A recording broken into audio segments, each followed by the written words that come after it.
The second trailer for Rogue One was recently released, and as I'm still a little sick and running behind on my latest review, I thought I would give my thoughts on the trailer. First off, if you're expecting me to give the same robust, glowing praise I gave the original trailer, you won't find it here.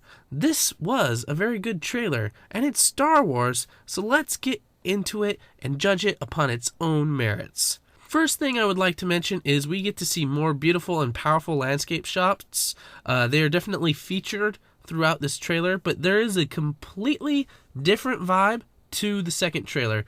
As opposed to a feeling of dread, this second trailer is one more of frantic hope, a word that's even used in the trailer. Hope, that is. There is a 5-second slow shot to start the trailer, with a ship flying over a beach. But that is about as calm as it gets, as the frantic and urgent sense of the trailer suddenly brought on with an explosion and fast-paced music. We see Jyn Erso being rescued from Imperial prison, so the natural question is, why are the rebels helping her?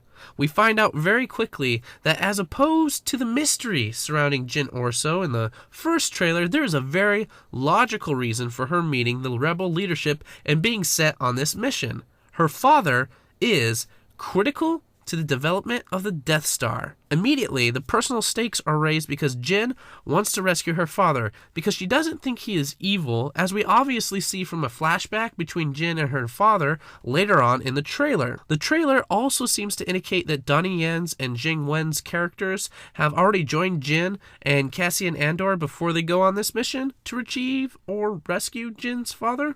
I know how trailers can distort things, so we'll just see how it plays out in the movie. Nevertheless, they seem to go on more recruiting adventures shortly thereafter, declaring that she basically needs to get a hold of or rescue her father. They don't ever use that word. They don't ever say that we're rescuing Gale Erso, but that's probably more than likely what it is. It's a rescue of some sort. And for the first time, I believe, I could be mistaken, but I believe it is the first time, we hear Ben Mendelsohn's character speak.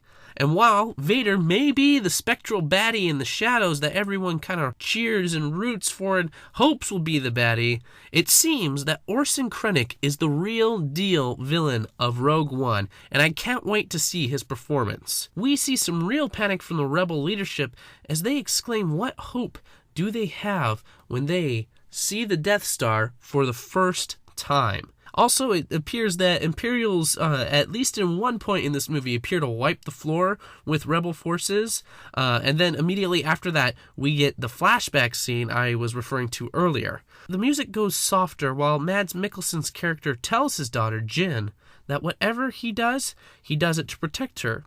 He tells her this as Orson Krennic is accompanied by death troopers to their home. Obviously, this is to forcibly contract Mads Mikkelsen into working on the Death Star project. We also see that Jyn witnesses her father getting taken, so I really can't wait to see how this scene plays out, as this is going to bring some heavy emotional depth to the movie. I thought that there may be a possibility of spoiling certain parts with it, but to be perfectly honest, while you could say it does spoil the movie, it does make me want to watch it more because I want to know about this father-daughter interaction that is obviously going to be integral to the movie. Again, I was glad that Mads Mikkelsen got to be on screen as he was completely absent for the first trailer, so it was high time that he got a little bit of screen time because I knew that he had been casted for a long time, and yet I hadn't seen anything about him pertaining to the film, like the actual movie. Granted, he's been in promotions and stuff like that, but we haven't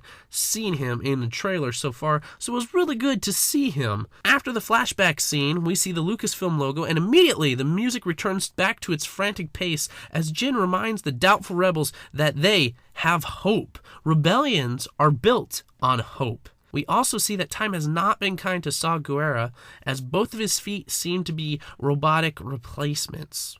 I am interested to see how his character plays out. Something I find really fascinating about Rogue One so far is that already, even though I've just seen 2 trailers, I am invested in these characters. I want to know them, their backstories, and their motivations as I watch this story take place. The rest of the trailer is a bunch of shots edited wonderfully together while we hear some more inspirational speeches from Donnie Yen and Forrest Whitaker. We see landscapes, Jin, Cassian, and K2SO infiltrate the Death Star, and lots of fighting. There's also an incredible shot of Vader emerging from mist or smoke. Oh, that was a great shot. I can't wait to see that in the movie. There also seems to be a space battle as well, and the camera quickly shows us one of the fighters' faces. It doesn't appear to be any character we've seen before, so it could be a brand new character, although I am personally hoping that it might be Wedge, Antilles, or some other original trilogy character. Hey, great idea! Make it be Porkins! I know that would probably never happen, but that would be an awesome hat tip to longtime fans, and also make his character slightly more relevant than being the overweight X-Wing pilot with the world's worst nickname.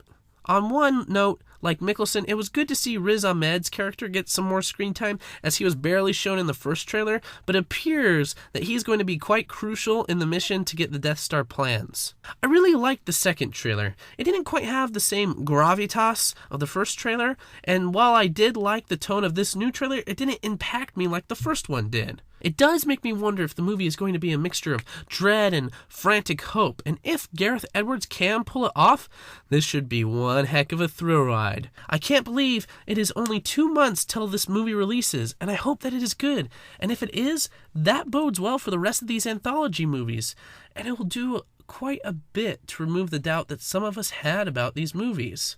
Of course, Rogue One is playing a bit more with house money, I believe, as the premise is slightly more intriguing than the premise of just a young Han Solo movie, but we'll judge that movie when that time comes. Also, I am definitely buying the soundtrack to this movie. It has been glorious so far listening to the trailer music, and if there was one thing I was disappointed by in Episode 7, it was that the music was not up to par to all the previous Star Wars movies, whereas Rogue One has definitely been bringing it so far. So yeah, I'm excited for this movie. I hope you are as well. Go ahead, leave your comments below about your hopes for this movie. What has you excited? Do you have any reservations? Go ahead, let me know. Don't forget to like and subscribe. I want to thank all of you for watching. I appreciate it every single time. This is the OutcastWriter signing off, and remember, what we create matters.